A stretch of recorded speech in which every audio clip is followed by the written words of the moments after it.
Hello hi नमस्कार ओडिशार सबु सिने प्रेमी भाई और भौणी मानू आम ओडिया सिनेमा चैनल को स्वागत करुच्ची। अभी मजा आएगा ना भिड़ो। आज कथा हवा ओडिया अभिनेता मनोज मिश्र शाहरुख खान करिश्मा कपूर सहित अभिनय करिथिबा हिंदी सिनेमा विषय रे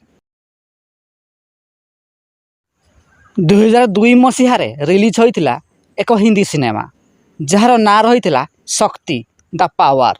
एही सिनेमार मुख्य भूमिका शाहरुख खान करिश्मा कपूर एवं नेगेटिव भूमिका नाना पाटेकर अभिनय करथिले। मार दिया रे तेरे हत्यारे को मार दिया। एही सिनेमा रे ओडिया अभिनेता मनोज मिश्र को कौन सी डायलॉग नथिले मध्य से सबु बेले नाना पाटेकर पाखरे छिड़ा होइथिबार नजर आस्तिले।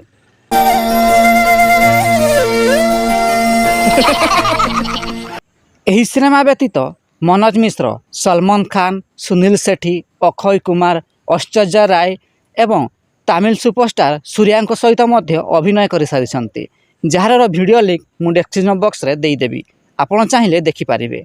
जदि वीडियोटी पसंद आए तेबे लाइक शेयर एवं चैनल टी सब्सक्राइब करंतु।